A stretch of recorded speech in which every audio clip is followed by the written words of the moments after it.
Guys, good day and good afternoon. At big shout out nga pala kay Boss DYCDM ng Taysan, Batangas. So hawak ko ngayon yung super brown red natin. Anak ko ito ng ating original na SBR from Mount Banahaw. So this is 7 months old, guys. Ayan, kung mapapansin nyo, ayan yung mata niya. This is pure broodstag. Ayan po, guys. Napakagwapo at ito talaga ay akin sana. Pero dahil siyempre si Bossing madaling kausap talaga, grabe. Pag chat, boss, pabili broodstag. Anong broodstag, boss? Boss, pabili ako SBR. Okay, then okay na, deal na. So second times buyer ko na ito, guys, no? So nung una niyang binili sa akin ay Gilmore. Then pangalawa itong brown red natin. Ayan, guys, oh. So 7 months old, grabe ang laro nito, super talaga. So kung ano yung palo ng kanyang ama, ganun din yung laro niya. So ayan, Bossing, maraming salamat at bumalik ka sa GTP Game Farm para kumuha ulit. So ibig sabihin, maganda yung binigay natin sa kanya. So ako lang kasi yung pinapapili niya, guys, no? So marami akong manok dito, guys. Ayan po. Okay, ngayon mostly kasi sa mga nagpi-PM sa akin, gusto video, sparring. So ayoko kasi ng ganon, no?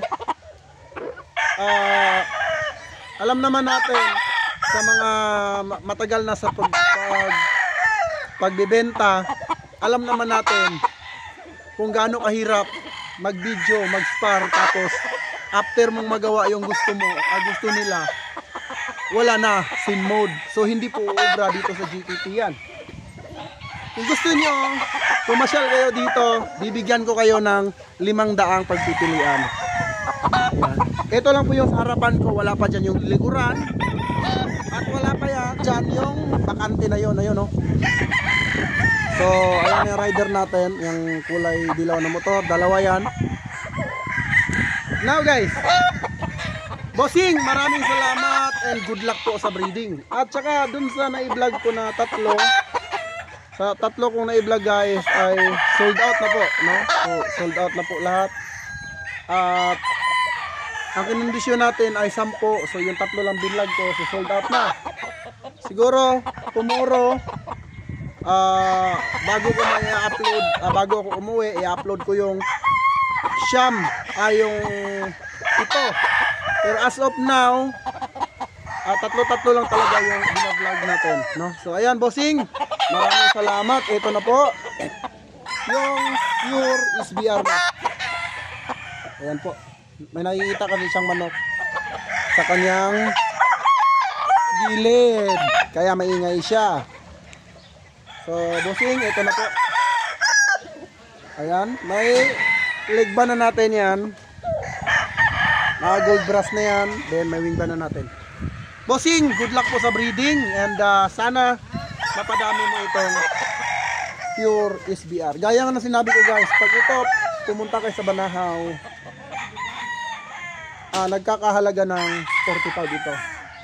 Nagre-range sa 35 itong SBR na ito. Okay, so ang alam ko nagtaas sila ngayon. So dati 35k ang broodstag, hindi ko lang alam kung magkano na ngayon. Then pag pumunta kayo doon, ganito po ang itsura. So anak po ito ng original.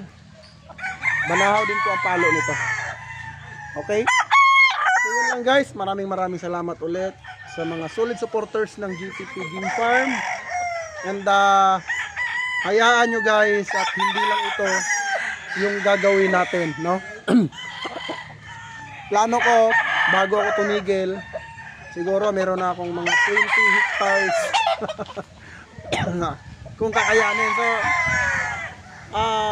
kayo naman, guys, na kung gusto nyo mag-farm, subukan nyo. Wag muna kayong Huwag niyo sasabihin na hindi niyo kaya. Subukan niyo muna, no? Subok muna bago magreklamo. Kasi yung hindi mo kasi malalaman guys kung hindi mo susubukan. Susubok lang ng subok. So paano niyo malalaman na kaya niyo pala, no? Tapos hindi niyo pala subukan. Yung iba kasi mga nagsasabi na hindi nila kaya na ganito karaming manok. Subukan niyo lang. Kung hindi kaya din tumigil. Pero tulad ko guys, kung hindi ko kaya, talagang kinakaya ko. So ganun lang yung advice ko sa inyo. Na kung gusto niyo magmanok talaga, unang-una, syempre bago naman tayo magmanok, passion naman talaga natin yung pagmamanok. So, dire-diretso ka lang, huwag kang makinig sa mga chismosa mong kapitbahay. Lalaitin ka ng mga yan, no? Lalaitin ka pag nagsimula ka magmanok. Pero tuloy-tuloy lang guys, makikita niyo yung resulta. Okay, bago kayo magsabi na hindi nyo kaya, subukan nyo muna. Huwag kayo makikinig sa iba dahil kayo lang din yung masusunod kasi sarili nyo naman yan, di ba? Sa akin guys, sobrang daming nagsabi na hindi ko kayang mag-farm. Grabe yung mga negative na natatanggap ko na hindi ko daw kayang mag-farm. And now, napatunayan ko na kaya ko at kaya ko pang mag-improve. So, bago matapos itong year na to, ang target ko gawing 5 yung farm ko. So as of now ay 3 na. So kulang pa ng 2. So sana mahanap tayo ng magandang pwesto at syempre kailangan talaga malapit lang kasi hindi pwede na hindi matutukan. So yun lang. And maraming salamat sa mga solid supporters ulit ng GTP Game Farm. Mabuhay ang bayan sa Bongeros.